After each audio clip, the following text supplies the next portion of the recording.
What's going on YouTube? This is your boy Tatted Collector and welcome to episode 6 of live DVD and Blu-ray hunting. This is the series that I started up to show you guys there's money to be made in movies. Now I get asked all the time, Tatted, how do you know a movie is out of print? How do you know a DVD or a Blu-ray is out of print? How do you know what to pick up? How do you know what to flip? How do you know what to sell? Well, stay tuned to the recap and I'm going to show you and tell you how to look for movies that are out of print. Alright folks, I found some excellent stuff since last week, made some excellent sales. So, you ready to check it out? Let's go!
How much you asking on this? $1? Okay.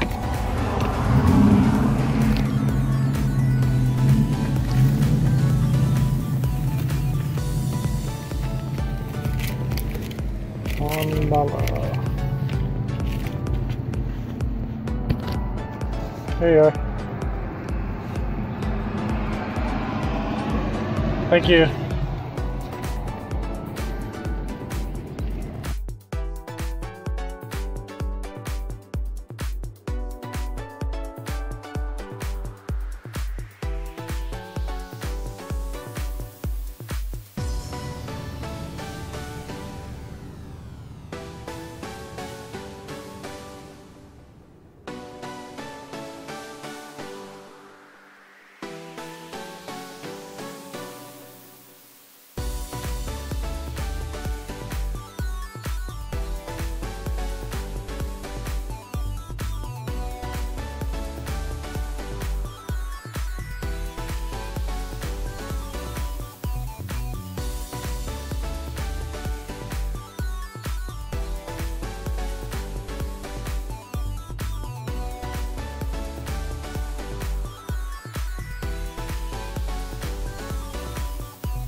Okay folks, we are back in the kitchen. Time for the recap. As I stated in the intro of the video, I get asked all the time, Tatted, how do you know when a movie is out of print? How do you know what to look for? Well, there's 3 different ways that I do this.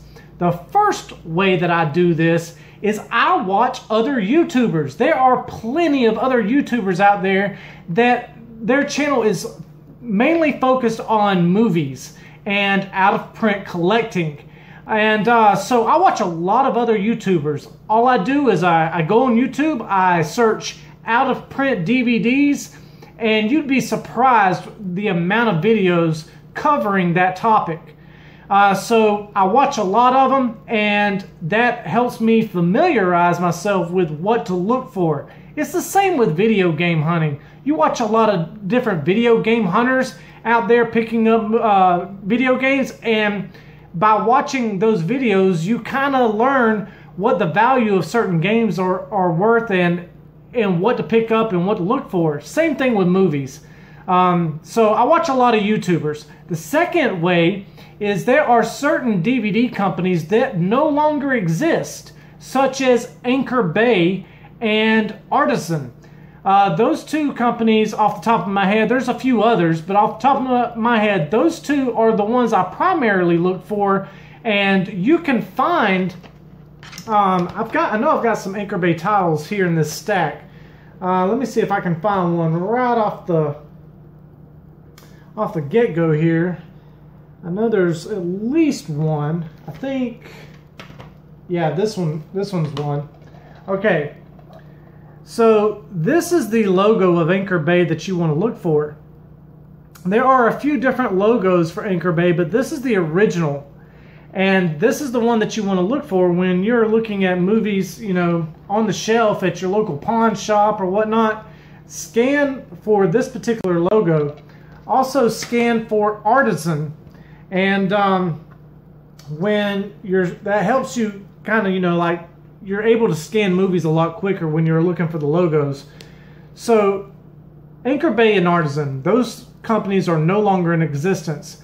Now, Anchor Bay did kind of reformat their logo, and they've got 2 or 3 different logos, but the original made a lot of out-of-print movies. And it's going to be obscure movies that you've never heard of, or maybe some movies that you have heard of, but you just didn't realize were out of print.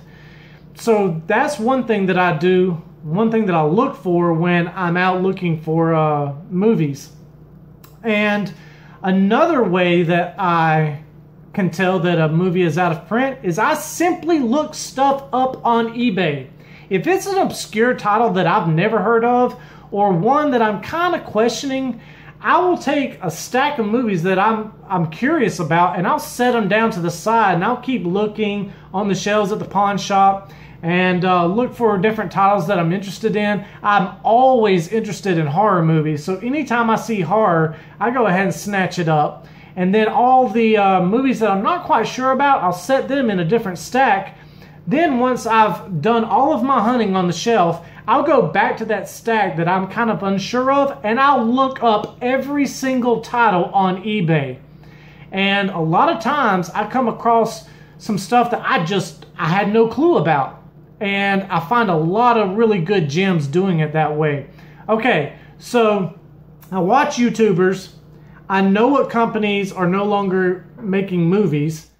And I do my own research on eBay right there in the stores. So those are the 3 ways that I look for out-of-print movies. Okay, with that being said, let's go over this stack right here. But before we do, man, if those weren't some good DVD sales from last week, I made quite a bit of money on picking up some movies. Apocalypto sold for $14.99. I picked that up for $1. Saved by the Bell, the College Years series, that sold for $42. I picked that up for $2. Just some really, really good stuff. Yuri on Ice sold for $25. I picked that up for $8. So made a little bit of money there. And Allegria, the Cirque du Soleil movie, It was factory sealed, sold for 25 bucks. I picked that up for $1. I mean, just some amazing, amazing flips. All right, let's get on to the stack that we got here. I picked up Fight Club. This is a fantastic movie to have in any collection. Sinister, it's horror going into the collection. And one of my favorite horrors is Trick or Treat. If you haven't seen this, this is a really good movie. Also going into the collection is Bats. And yes, that looks upside down, but that's how it is. And Leatherface, the Texas Chainsaw Massacre 3. I had a copy of this and I sold it to a subscriber. And now I've got another copy to go into my collection. One of my all-time favorite movies, Big. I'm sure everyone has seen that. And then we got 4 Blu-ray horror movies here. I Know What You Did Last Summer. I Still Know What You Did Last Summer. Children of the Corn 5 and Children of the Corn 6, double feature. And Hostel Part 2. All fantastic movies. Those are going into the collection. Found this for $1. I love Tobe Hooper movies. He is the director of the original Chainsaw Massacre, the Texas Chainsaw Massacre. He made a lot of really obscure and awesome, awesome horror movies. And so I saw Eaten Alive on the side of the road at this yard sale. Had to pick that up for $1. Some more common horror movies I just didn't have. We got Friday the 13th Reboot. This is a really good movie. Hannah. If you haven't seen that one, check that out. An all-time classic, The Grudge. This one was in really good condition, and I did not have it. I think I do have it, but it was just disc only. And so, pick that up. I always enjoy these, and these are one of the 8 films to die for. They make a lot of really, really good horror movies that go in those 8 films to die for collection. And this is Unrest. I have not seen this yet, so I'm curious to check that out. The Conjuring is a classic. This is a true story, or based on a true case files from the Warrens. If you don't know who the Warrens are, they were the husband and wife that investigated the Amityville Horror. And so the Amityville Horror, The Conjuring, all of these tales, Annabelle, they all stem from the cases of the Warrens. One of my all-time favorite movies, this was a pickup simply for nostalgia, My Girl. I grew up watching this movie, and it's sad, but that's back when Macaulay Culkin, way before he became really weird. And then Rocky. That's an all-time classic there. And then today, I picked up some out of prints. And we've got Amityville 2, The Possession. That's out of print. Going into the collection. This is not out of print. This is an Anchor, like I said, Anchor Bay title. It's not out of print because MGM picked it up. And it had a Divamax remaster as well, and that is Manhunter. And this is Hannibal Lecter's Legacy of Evil Begins Here. This is the prequel to Silence of the Lambs. So this is where Hannibal Lecter gets his first on-screen appearance. A fantastic find here for 50 cents was the 5-movie collection of Mission Impossible. Very awesome. Had to snatch that up for 50 cents. Also for 50 cents is the out-of-print The Texas Chainsaw Massacre 2-disc Ultimate Edition Steelbook. It was missing the insert, but for 50 cents, I was not complaining. I was so happy to find that Steelbook edition. And then for $4 instead of $8, last week I found it for $8. Today I found it for $4. Another copy of Yuri on Ice. I sold this for $25. So that's already back up on eBay, and that's going to recoup a lot of what I spent here. All right, folks. That's it. That's all I got for you this week. If you've enjoyed the content, by all means, leave that thumbs up. If you have not subscribed yet, go ahead and hit that subscribe button while you're at it. Hit the bell icon. That way you get notifications every single time I upload new content. All right, folks, I hope you're having a fantastic week. I know I am. I'm Tatted Collector, and have a good one.